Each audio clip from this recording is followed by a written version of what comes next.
Muy bien, vamos a continuar entonces con la parte anterolateral o la porción radial del antebrazo. Vamos a ver entonces que en esta región vamos a encontrar cuatro músculos, cada uno en su plano, uno superficial y los otros dos cada vez más profundos. Tiene una inserción muy cerca del epicóndilo, aunque no directamente, como lo vamos a ver, y que de aquí en adelante los músculos del antebrazo van a estar inervados por el nervio radial. El primer músculo que vamos a ver es el brachioradial o brachioradialis, antes conocido como supinador largo, pero este nombre sí no se puede utilizar ya que este músculo está demostrado que no supina. Se va a originar en la cresta supracondilia y va a insertarse en la apófisis estiloide del radio. Va a estar inervado, como ya hemos dicho ya, por la rama superficial del nervio radial y va a ser un potente flexor del codo. Miren que la acción no es supinador. Va a estar irrigado por la arteria recurrente radial. Aquí vemos entonces el origen del brachioradialis y vemos su inserción en la parte de la apófisis estiloide. Es un músculo que se va a dirigir más o menos acá en este sentido. Músculo que ocupa parte importante en la región anterolateral de lo que es el antebrazo. El músculo entonces el brachioradialis. Aquí lo vemos entonces en el esquema, en su inserción y su inserción distal acá en la apófisis estiloides. Hay una masa muscular en la porción más proximal y una parte tendinosa importante también. Aquí lo vemos entonces en el esquema de la vía real, el brachioradialis. El que sigue se llama el extensor carpi radialis longus, también lo pueden encontrar en los libros como el primer radial externo. Pero recuerden nuevamente que el nombre que deben utilizar es el nombre en latín. También pueden decir el extensor radial largo del carpo. También se origina en la cresta supracondilia, un poco más abajo que el precedente, al sentarse en la base posterior del segundo metacarpiano. Va a estar inervado también por la rama superficial del nervio radial y va a ser un extensor de la muñeca y va a también ayudar a la abducción de la mano o de la muñeca. Va a ser irrigado por la arteria radial y la recurrente radial. Aquí vemos su inserción, el extensor carpi radialis longus.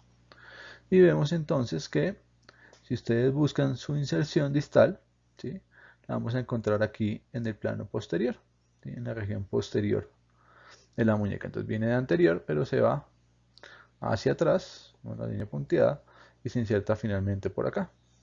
¿Sí? Eso, y es uno de los músculos que va a pasar por una estructura que vamos a ver más adelante, que se conoce como la tabaquera anatómica.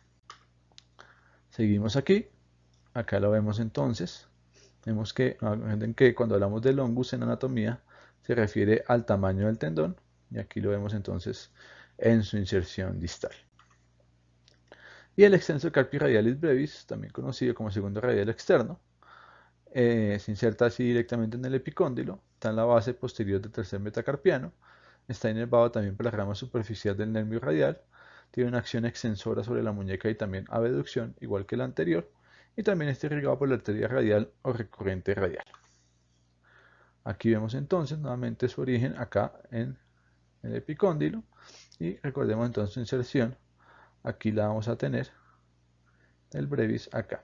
Simplemente se llama brevis porque su tendón es más corto, está más profundo que respecto al extensor carpi radialis longus. Aquí lo vemos entonces, un tendón más corto, ¿no?, y eso hace que se inserte acá en la base, ya no del primero, no del segundo, sino del tercer metacarpiano. Entonces es sencillo de entender. Primero identificamos el longus, que es más superficial, y el brevis siempre viene más profundo, y como les repito, ambos van a pasar por la tabaquera anatómica, que es una estructura que después vamos a delimitar más o menos en esta región, pero ya después la vamos a ver con calma. Finalmente el supinador, que antes le llamaban supinador corto, pero como el supinador largo no existe, pues simplemente este quedó con el nombre de supinador. También se origina en el epicóndilo, se inserta en el tercio proximal del radio, está inervado este sí por el nervio radial profundo y tiene una acción supinadora, pues como su nombre lo infiere, está irrigado por la arteria radial e interósea posterior. Aquí vemos entonces también su origen, ¿sí?, y vemos, perdón, su origen y su inserción distal. ¿Sí? Entonces aquí vemos entonces cómo es su origen y su inserción, una cabeza profunda, una cabeza superficial y toda la acción de este músculo, que se entiende mejor cuando uno lo ve, que es más o menos esta su inserción acá. El supinador, vemos cómo da la vuelta para permitir su acción supinadora, que ya lo entendemos. Y vemos cómo es un músculo que va a estar perforado por la rama profunda del nervio radial. Aquí estamos viendo la rama superficial y aquí vemos la rama profunda del nervio radial. Entonces aquí vamos a ver que uno de los músculos perforados, así como le pasaba al coraco braquial con el músculo cutáneo, en este caso este músculo va a ser perforado por la rama profunda del nervio radial. Aquí lo vemos entonces en su parte externa. Algunos autores lo meten en la cara posterior del antebrazo, pero acá lo estamos viendo en su parte más externa. Bien, vamos a continuar entonces, después de estos músculos, a hablar un poco de la topografía de la región anterior del antebrazo. Vamos a delimitar un espacio que se delimita o se llama la fosa cubital, que está delimitada por una línea imaginaria que se traza más o menos a nivel de los dos epicóndilos. Está como límite medial, vamos a tener el pronador redondo, y como límite lateral vamos a tener el braquio radialis. En el fondo vamos a tener la parte del músculo braquial y como techo vamos a tener la aponeurosis del tendón reflejo del músculo bíceps o bicipital. Como contenido vamos a encontrar partes de la división de la arteria braquial que viene del brazo y se va a dividir acá en dos ramas importantes o dos ramas principales, que son la arteria, en este caso radial, y la arteria cubital. ¿Sí? Ahí vamos viendo entonces cómo se hace esa división. Y vemos también, recordemos acá que también el nervio radial está dividiendo en su rama superficial, que pasa entre los dos, del extensor carpi radialis longus y brevis, y su rama profunda, que como habíamos dicho, va a perforar al músculo supinador. Vemos acá también cómo entra el nervio mediano y después va a seguir su división. Y el nervio cubital que viene por acá y se nos pierde un poco de visión. También desde el punto de vista más superficial vamos a tener la confluencia de la vena cefálica con la vena basílica en esta vena que llamamos la vena medial cubital, ¿sí? Y la vena lateral, que van a confluir nuevamente y van a separarse nuevamente para formar nuevamente la basílica y la cefálica. Esta vena cobra importancia porque es la vena donde normalmente tomamos muestras de sangre. Aquí vemos nuevamente el esquema de lo que ya hemos hablado. ¿Sí? Recordemos que esa vena cefálica y basílica son parte del sistema de drenaje superficial, pero que hay un sistema de drenaje profundo que va acompañando a las arterias. Entonces, sí, también existe una vena radial y una vena cubital. Y de hecho, a veces existen dos venas radiales y dos venas cubitales, como lo ven acá en esta parte del esquema. Vemos dos venitas acompañando a la vena radial, a la arteria radial, perdón, y dos venitas acompañando a la arteria cubital. Y observando acá entonces la división entre la radial y la cubital, vemos como el nervio mediano se mete acá entre las dos cabezas del músculo pronador teres, ¿sí? O profunda al pronador teres. Y recordamos acá pues algo de la topografía de la parte muscular. Vamos a ver que acá también hay otras ramas importantes en cuanto a la parte arterial. Vamos a irnos a este esquemita para que ustedes puedan identificar algunas cosas importantes. Aquí vemos entonces que viene la arteria braquial. Vemos entonces cómo se divide en una arteria radial, de una arteria cubital y una arteria radial. Y esta arteria radial manda a esta arteria, que es la recurrente radial, que se va a anastomosar con una colateral, ¿sí? Hacia la parte superior.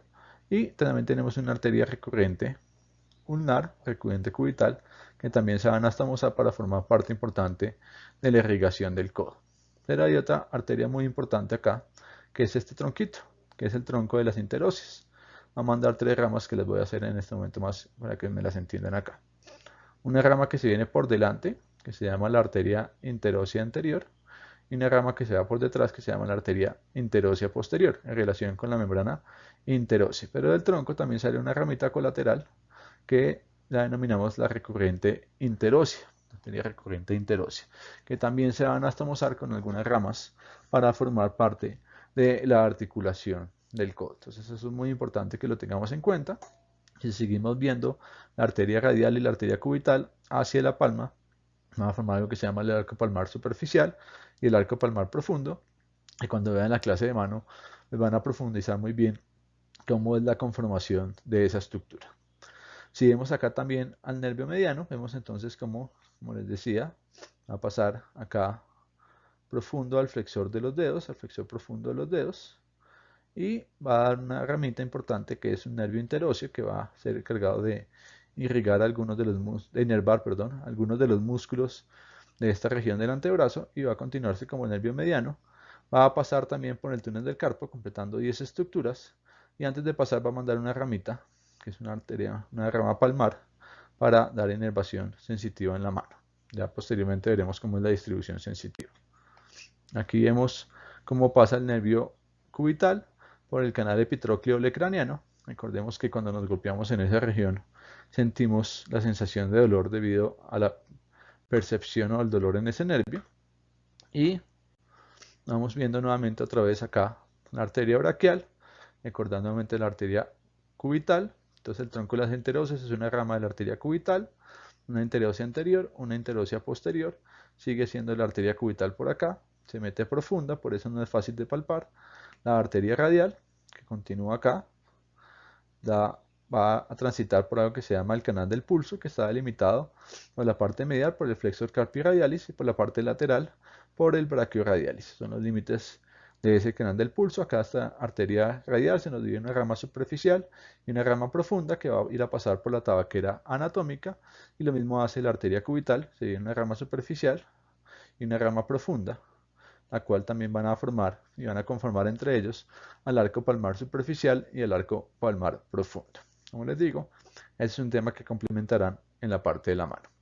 Nuevamente aquí recorremos al nervio radial, una parte profunda que perfora el supinador, una parte superficial que pasa entre los dos extensor carpi radialis longus y brevis, y los inerva. Tenemos al nervio mediano, pasando profundo al pronador teres y pasando profundo al espacio que le deja el flexor común superficial de los dedos, dando su ramita interósea anterior.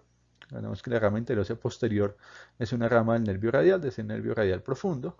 Y vemos nuevamente acá al nervio cubital, que es el otro nervio que encontraríamos acá, pasando en el canal epitrócleo-lecraniano profundo, haciéndose profundo a los músculos y perdiéndose un poco topográficamente hasta pasar por acá, por un canal que ustedes van a ver en la mano que se llama el canal de Gullón, para distribuirse ampliamente después en los músculos de la región de la mano.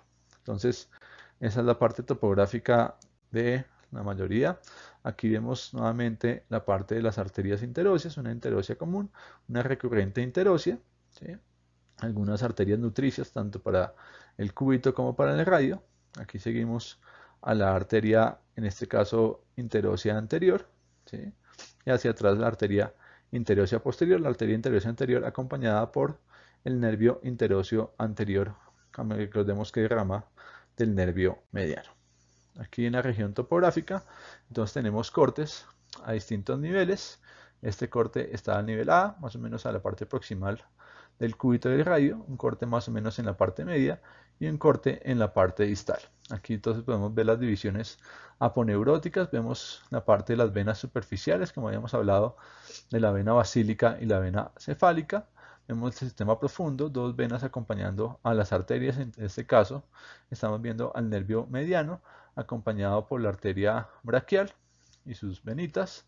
Aquí vemos el ramo profundo del nervio radial, el ramo superficial del nervio radial, aquí literalmente perforando al músculo supinador, y vemos al nervio cubital acompañado de la arteria y vena cubital en este caso.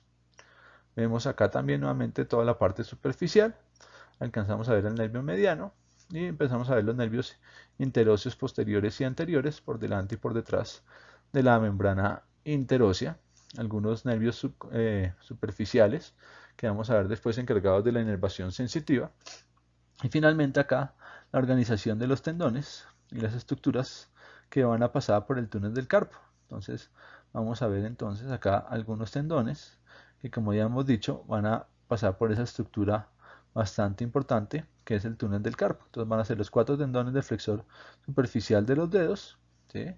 Los 4 tendones del flexor profundo de los dedos, el flexor pollicis longus y el nervio mediano.